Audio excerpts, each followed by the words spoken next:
Hi, hello, welcome to or back to my channel. So today we are going to be reading some summary romance books that have been on my TBR for a hell of a long time.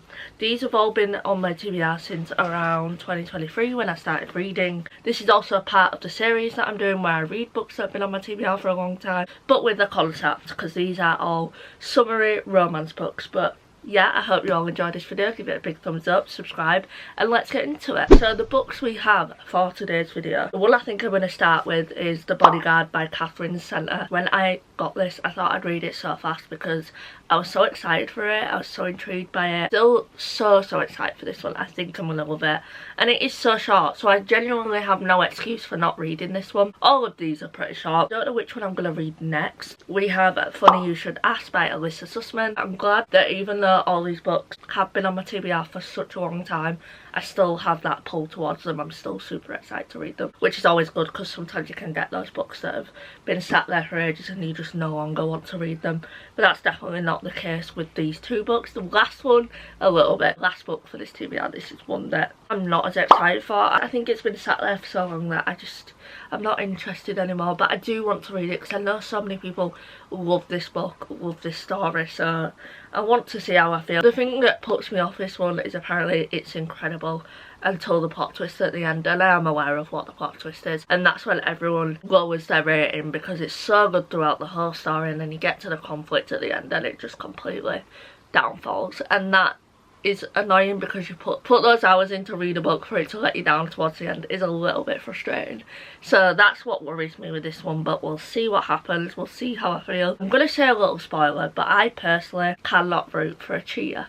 Like, I just can't. I cannot root for a character that cheats.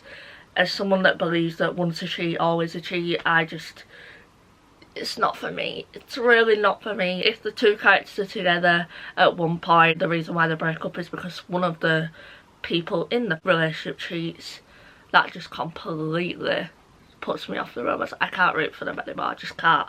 Because that is the worst kind of hurt that you can do to someone. I'm aware that that's in this story, and I don't know, I'm very scared. At the end of the day though, it is fiction, so maybe I can look past that. We will see. I think it's different when you're reading a toxic romance to like a fluffy duffy romance. You wouldn't expect that to happen. But yeah, that's my rant over about cheaters. Let's get into this reading one. Hi guys, ignore my appearance. I've like thrown my hair up because it's wet and I don't like to use heat on my hair. But anyway, I am now into the story. I am 101 pages in, to be exact. Chapter 11. So far it's a pretty fun setup. Not a lot has happened yet. We are only 100 pages in, but this book is really short. It's literally only 300 pages. I've been feeling a little bit slumpy, and I think that's because I've just read Redeeming 6, and that book is a lot. It's very heavy, so going into a rom-com after that, it feels a bit like completely different, so it took me a bit of a while to get into this story. I think I'm into it. It's pretty fun. It's cute. Not much has happened yet, but we've had a really fun setup. Basically, this is about a girl who is a bodyguard, and obviously people underestimate her because she's very small. You wouldn't expect her to be a bodyguard because when you think of a bodyguard, you think of like a buff, muscly guy, and even the guy makes that assumption as well when he meets her. He's like, there's no way you're a bodyguard, but then there's a really funny scene between them where she completely proves that statement wrong. Basically, she's a bodyguard and she becomes his bodyguard because he's had a few stalkers in the past. Come home to his hometown and he has had a stalker in this hometown before. His team are a little nervous about that, so they decide to hire her. He doesn't want his family knowing about the stalkers, knowing about his past with people and crazy fans. So she has to pretend to be his fake girlfriend. This is actually my first Catherine Center, which is kind of wild because so many people read her books. And I do have, I think, this one, Hello Stranger, on my TBR, so yeah. And I'm glad I'm finally reading this. This has been on my TBR since 2023. And like every summer I've been like, oh, I'm gonna read this summer, and then I don't. Finally reading it this summer. Maybe I'm weak, but it took half a year to get over you. Or maybe I'm good at pretending that I moved on. I know that we got 144 pages in And I'm really not understanding why people love these two so much. Like, I think it's cute and I'm enjoying the story, but there's just no substance to the relationship, in my opinion. Like, I'm 145 pages in. The girl, Hannah, is already thinking that she loves him when they haven't even had that many interactions that would warrant that, in my opinion. I feel like I'm missing something. And obviously when you go into a rom-com, you know it's not going to be that deep. Like, it's just a fun time. But I still want there to be some substance, you know, some development. I'm just not getting that with this. Even though I'm not absolutely, like, obsessed with it, I am enjoying myself. Like, I think it's such a fun read. Like, it's so bingeable. Like, I'm 154 pages in and I want to keep reading. I want to continue. Like, it's not like I'm reading it and thinking, oh, I just want this to be over with. I think it's so much fun. You know, it's just not one of my favourites. It's not going to be one of my favourites. This was a 5-star prediction for me. Sadly, I don't think it's going to be a 5-star. It might be a 4-star. We'll see. But right now, I do think things are developing a bit too quickly for my personal liking. I am a slow burn girly through and through. Not always. Like, sometimes I don't mind a fast-paced romance, like a fast, they get together quick. Like Lila Sage is someone that I think of someone that writes romance where they do get together quite quickly, but there always ends up being substance. There might be in this, there might end up being some substance and I might change my mind. We'll see what happens. Please ignore my appearance, guys. My eczema is flaring again. I really, like, I'm on like week 10 of methotrexate and it's still not working. Like, I actually want to cry. Anyway, that's besides the point. I have a really positive update on The Bodyguard by Catherine Center. Do you know how I was saying that I was looking for that depth, that emotional depth? It has come, it has happened. Like, I feel like these two, even though they were developing, like, it felt like they were developing feelings quite quickly, I think I judged it too quickly. Because now that we are 200 pages in, I am loving it. I'm loving these two. I loved seeing them finally open up to each other. And also, I really like in this story that it's the girl who's closed off. It's the girl who's not always up for opening up to people and keeps everything close to her chest. Because usually that is the boy. Usually the boy's the grump. But this is giving like Grumpy Sunshine, but reverse. And I love that. Super positive update because I think these two are adorable. And I'm so glad that I'm actually really enjoying it and understanding the hype now. Little update, I am on page 220. I really love Jack's like backstory with his brother. I think it's so sad. I love Hannah's relationship with Jack's family. I think it's so freaking sweet. Connie is adorable. I love her. I don't like Hank, like, at all. Like, even if the situation was that way, if you know what I mean, I'm trying to be blunt, he still shouldn't treat Jack that way, if that makes sense. Hopefully you know what I mean. So I still don't like Hank, even though he does get a bit of a redemption. I still am not a big fan of him and the way he treats Jack in the story. A little bit of miscommunication going on now, but I feel like it's kind of understandable because Hannah is just such a closed off person because of her career and she really struggles to open up. So I feel like that's kind of realistic to the story. This is so rom-com coded and I love it. Like, obviously I read romance books all the time, but this is giving similar vibes to like Ali Hazelwood with Painter, like very rom-com, and I've missed reading books like this. Like, you just, when you go into it, you know you're going to be smiling, you know you're going to be happy, and that's what this is giving me. Like, I'm so like, ah! But it's just so bloody cute. We had a scene where Jack was holding something in his hand. I'm not going to say what it is because it's a bit of a spoiler, but he was holding something in his hand and Hannah was trying to get it off him, and that's just so rom-com, you know, like little scenes like that.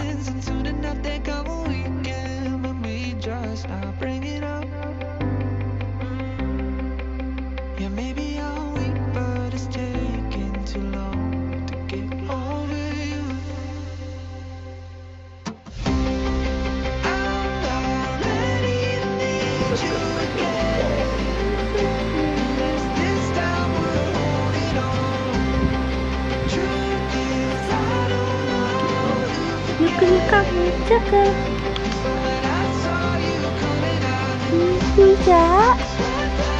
Is that you? I don't usually read out quotes in my videos got this for. Someone said, I'm not going to say who, it's a bit of a spoiler, but I just hate myself so much for not being loved. And then the female main character goes, oof, I absolutely got it. You can't make people love you, but you can give the love you long for out to the world. You can be the love you wish you had. That's the way to be okay, because giving love to other people is a way of giving it to yourself. That is so sweet. And as someone that struggles so much with feeling unlovable, I think that's such a beautiful quote.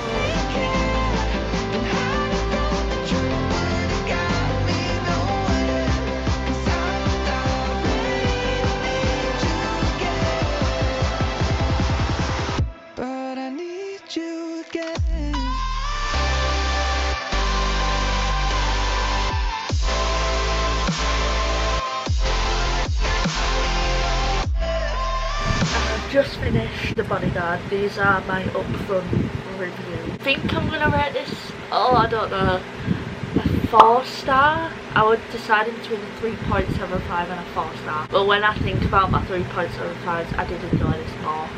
So I do feel like it is a 4-star. It's just obviously we had that little dull moment at the start, but the rest of the book I had the best time with. Like, this was just a fun time, a fun book, and I rate off vibes and enjoyment, and this was definitely a very, very enjoyable read. I just realised the fan's still on. That's probably annoying, I'm sorry guys, but it is warm. I know I'm wearing my jacket, but because of my skin I have to have the fan on me because my face burns up otherwise. Anyway, one of my favourite parts about this is the fact that both characters have such interesting careers. It makes up for a really fun dynamic between the characters. Like the rom-com scenes, like when she had to prove to him that she was a bodyguard, that was so fun. And then also, like I was mentioning earlier, about how the scenes in here just make you feel so happy. It's just one of those books. If you want a book that's just going to make you happy, this is perfection for that. Not a book that's going to have like a really lasting impression on you, because it is just a rom-com book. And I think the characters were great. I think the setting, I loved the setting. I loved the ranch that there was on. That was adorable. I loved Doc and Connie, was it, I think? I loved them too. They were the sweetest parents. I think Connie is the most adorable woman ever. I also loved in the background that we've got this plot of like just learning to love yourself and like what love actually is, and I think that was a really nice element to the story, because Hannah really struggled with that throughout this whole book, and I found that really relatable. She really struggled with believing that she was lovable and struggled to know what love actually was, and then when she got to join this family who really show up for each other and are such great parents to their kids, and she never really got that. I thought that was such a sweet element to a rom-com book, like it still had those deeper elements which I like. I think her whole plot line with not feeling lovable was extremely relatable, because I struggle with that so much. Like, I always feel like everyone hates me, which is definitely an issue within myself. I think it's always nice to have a character that you do relate to a little bit and find some common ground with. Like, that's always a great element to a story when you can get that. When it comes to like things that I didn't enjoy about the story, I'd say the start, I felt like feelings came into play a little too quickly. We hadn't really had enough interactions between the characters to warrant Hannah feeling that way, if that makes sense. But then as we got later into the story, I started to believe in that more, believe in her feelings, because we did get those scenes that I was craving when she did feel that way. I didn't love that at the start, but the author made up for it throughout the story, so that was good. Overall, it is an amazing book. There were a lot of times where I was laughing. It was funny, it was cute, it was adorable. I had a good time, yeah. I think I might read Funny You Should Ask next, and then end off. Oh, I don't know. I'll get back to you guys. I generally can't decide which one to read next. I have decided that I'm going to start Funny You Should Ask next. So excited about, even though it is another famous person romance, it's very different vibes to The Bodyguard, I believe. This has been on my radar since 2023. I bought it in 2023. I've been excited about it since 2023. It's about time I bloody read it, like, honestly. I can't believe it is still on the TBR. This one has one of the most exciting synopses I've ever come across for a rom-com. 20-something writer Chani Horowitz is stuck. While her former classmates are nabbing high-profile book deals, all she does is churn out puff pieces. Then she's hired to write a profile of a movie star, Gabe Parker, her #1 celebrity crush and the latest James Bond. All Channy wants to do is keep her cool and nail the piece. But what comes next proves to be life-changing in ways she never saw coming. The interview turns into a whirlwind weekend that has the tabloids buzzing, and Channy getting closer to Gabe than she had planned. Now, 10 years later, Channy is back in LA with the career of her dreams, except that no matter what she's promoting, someone always asks about the profile. It always comes back to Gabe, so when his PR team requests that they reunite for a second interview, she wants to say no. She wants to pretend that she's forgotten about the time they spent together. But the truth is that Channy wants to know if those 72 hours were as memorable to Gabe as they were to her, and so she says yes. Alternating between Channy and Gabe first meeting and their reunion a decade later, this deliciously irresistible novel will have you hanging on until the very last moment. We literally just read about a movie star, but I'm not complaining. I love that trope, so yeah. Read the books that have been on your TBR for a while, guys. Prioritise them because you might find some gems. I mean, The Bodyguard was 4 stars. Let's see what this one's going to be. Funny how something can hurt you so bad, but you fall right back. Happens just like that, and I'm not quite convinced that it won't end the same this time. Tell me, can people really get a fresh start? Should I be more careful with my heart? I'm treading carefully. Crazy how something can scar you so I am honestly enjoying this so much. I think it's just another really fun rom-com, really fun story. I'm not going to go on about it because I feel like I've said it so many times on this channel, but this has took me a while to read. Like, I'm still in the middle of it, and the reason being is because I had another severe eczema flare-up and I'm still recovering from it. I just cannot read when my eczema's bad, and it's really frustrating because all I want to do is read. But when my eczema's bad, I can't read because all I can focus on is my skin, and I can't get into stories when my skin's bad, so I didn't want to read this while I was going through that and then it deter my enjoyment of the book. One of the things I'm really enjoying about this story is Oliver. Like, he is one of my favourite characters in this story. I love him. He's such a great side character. I love when the three of them are together, when Channy and Gabe and Oliver are all together. It's so much fun. Like, they have such great banter together. I think they're amazing together. I really enjoy those scenes. I'm loving the build up. We haven't got the full backstory yet of that weekend these two had that they keep talking about, and I'm so excited to see what happened on this weekend. Why was it so special? Why have these two for the last 10 years not been able to stop thinking about each other, constantly drawn to each other? And it's a very slow build up, but in a good way. Like, it keeps you intrigued, it makes you want to keep going. Even though I'm reading this, I do keep thinking about The Bodyguard. I did really enjoy that one, but I can't decide if I'm enjoying this one more yet. I guess we'll have to wait to see.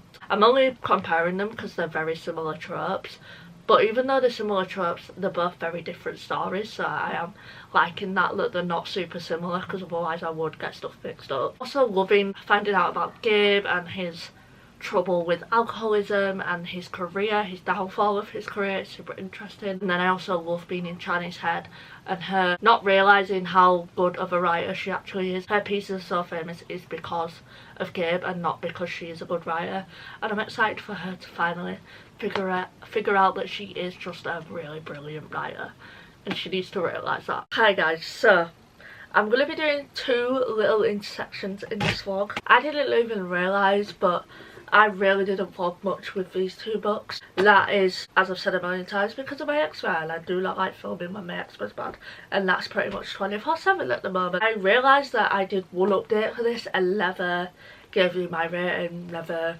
said anything about the book, and this is meant to be a reading vlog. I do apologise, as this is probably the worst reading vlog I have ever put out. The Bodyguard part, where I read that part wasn't too bad. I was updating you a lot, but with these last 2 books I didn't update nowhere near as much as I should have, with it being a reading vlog. I'm still going to edit it and upload it because I did put time into filming, so yeah. But I'm going to give you a little update on this book, on my thoughts, what I rated it, you know. Taco, I'm trying to film! I'm trying to film! Yay! I know you want me. I know, darling. I know, yes. Mwah! Mwah! Mwah! I got you. I got you. Yes, I did. I'm gonna go off my review, but I put You do have to expand your belief with this story, as it is very rom-com vibes. They do fall for each other in such a short amount of days. Besides that, I did love the romance. I think they had great chemistry and banter. They had me giggling a lot. I love how in this book they're both each other's biggest fans, biggest cheerleaders. Even from a distance, they're always supporting one another. You could really feel that in this book, like how much these two, even over the past 10 years, even though from a distance, how much they genuinely cared for each other and how much they were always supporting one another, even if it was from a distance and without the other knowing. I think that's really sweet. I enjoyed both timelines, which I always worry reading separate timelines that I'm going to be more invested in one, but I enjoyed them both equally. I think the author did an amazing job at both timelines. I do feel like the story ended quite abruptly. I wish we got more of Charlie and Gabe in the present timeline, as I felt they fell quite quickly after not seeing each other for 10 years. I loved the scene where Gabe took Charlie to the bookstore. All I'll say is that Gabe has been supporting her for a long time and it's super sweet. There is an insane amount of miscommunication in this story, so be warned of that. I do wish there was a more valid reason as to why they stopped talking to each other. I love how we got Charlie's written piece, which she obviously misses things out, and then we get what actually happened afterwards. It's fun because it makes it seem more real as we get to read what the public know as well as what Charlie and Gabe know. Like, we get that extra insight. Charlie wasn't my favourite FMC, but I still enjoyed her character. She was so witty and fun to follow. I loved Gabe's character development and his battle with the Hollywood world. I think the author did an amazing job at expressing the good and the bad of Hollywood through Gabe's character. Even though this book is very much a rom-com, it still had deep topics like alcoholism that the author handled well. I loved reading about Gabe's journey with that. Special mention for Ollie, I adore him.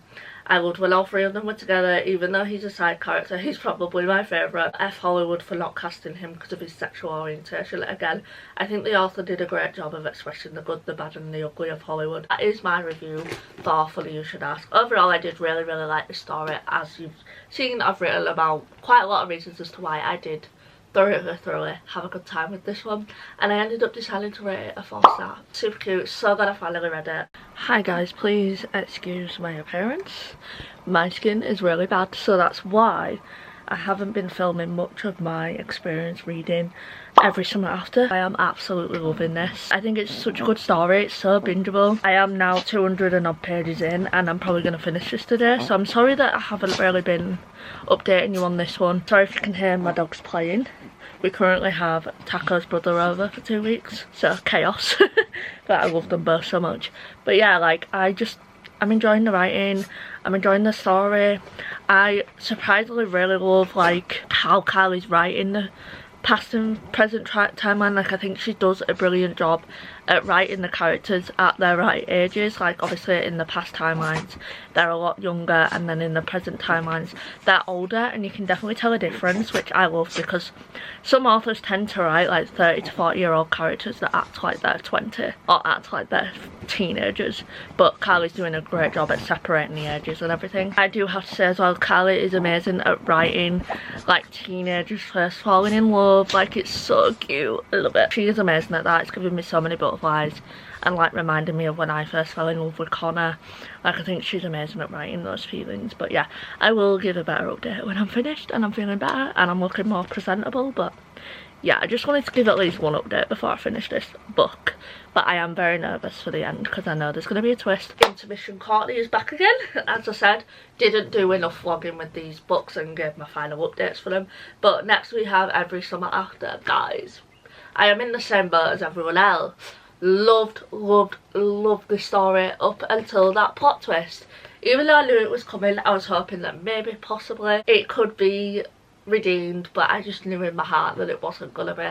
And even though that did happen, I did still enjoy majority of this book, but that plot twist definitely did put a spanner in the works for me. Ended up taking it from a 4-star to a 3.5 star. Still a decent rating, but I just cannot give it a 4-star, and I also can't really give it a 3.75 either. So I feel like a 3.5 is the perfect rating for this one, which is sad because there were so many things I loved about this book. I went into this book knowing what the plot twist was, so I was extremely hesitant. As someone who's a strong believer that this kind of betrayal is unforgivable, and how can you love someone and do that to them, it just doesn't make sense to me. It never will, so I definitely had to put my morals to the side and just enjoy the book for what it was. I think Kylie did an amazing job job at expressing those feelings of first falling in love as a teenager. You truly felt all the emotions the characters were feeling. I loved Sam and Percy's friendship honestly more than their relationship. I loved all the parts where they were just friends and the build up to them being more, but then when they actually became more and then the thing happened, that just ruined it. I think they could have been great together, but that thing happened. They were so sweet. The setting was also a big part of the story. I felt like I could see the lake Sam and Percy were always at. Summer vibes were immaculate. Like, if you need a summer book, guys, this is the one. Sam frustrated me so much though. I can't lie, he never fought for Percy and never really proved to her how he felt, so that let the story down a little bit for me. I loved that Charlie always put Sam in his place though. He even pointed out that Sam was a coward because he was for a big part of the story. I felt like everything got resolved extremely quickly. This is a story I enjoyed, but I probably will forget it quickly. I'm glad I picked it up. It's a great summer read. I'm also so intrigued by Charlie's character. I feel like throughout this story it's very evident that Charlie does feel some type of way about Percy. Not at the start, obviously, but when she gets older and they're at the right age, I do feel like he does develop feelings for her, but he never really says it because his brother is in love with her, and I feel like that's definitely hinted at in this book. I'm just intrigued by that. I'd love to read his book and find out if I'm right in that, in thinking that, or if I'm just reading it wrong, reading into things too much. I don't know. One thing that kept me hooked to this story though was Carly's writing. She knows how to keep you intrigued. After every chapter it would move to the next timeline, and I was so excited to see what would happen next, but at the same time still enjoying the timeline I was in. I think there was a lot of beautiful elements to the story, but the trope just ruins any chance of me rooting for the couple. I rated it a 3.5 because I still enjoyed the story. I especially loved Sam and Percy's friendship / those past timelines. I also feel like, why would it take Sam so long to reach out if he had already figured Percy? Why would Percy just walk out years with no communication after having such a beautiful bond with Sam? Just wasn't very believable to me, but I did love the story up until the trope happened. That just completely took it from a solid 4-star story to a 3.5. So yeah, like, my review's pretty short. I didn't go too much into it because that trope just ruined a lot of things for me, which is really sad. But I am definitely intrigued to read more from Carly. I already have Meet Me at the Lake, which I haven't heard the best things about, but I think I do want to pick up One Golden Summer because I believe that is about Charlie, and like I said, his character does interest me. I feel like he could have a good story arc. Sorry for the bad vlogging with this one especially. I think I only filmed one clip. That is it. Like, terrible. So that is the end of this reading vlog. This vlog definitely wasn't my best work when it comes to actually vlogging my reading experience, besides with this one, but we did read 3 books together. We didn't really read every summer after together though, I'll be real with you guys. I'm so glad I've finally read all 3 of these. These have all been on my TBR since 2023, which was the whole point of this video, because I was sick of having these books sat on my TBR. I didn't want them to be sat on it for another year because these are all very summery books and we're going into September soon, so I won't want to read books like this. I definitely want to do this again. Like, I want to keep doing these videos where we do read books that have been on my TBR for a long time, because I am just always so excited for the newest books on my TBR. But it's good to go back to your roots, back to the ones that have been there a while, and not let them just sit there and collect dust. No bad books in this reading vlog, which is always a positive. They were all enjoyable. So yeah, I hope you all enjoyed this video, enjoyed seeing me read these books. Give the video a big thumbs up, subscribe, comment down below anything you want, and I will see you in the next one. I love you all. Bye!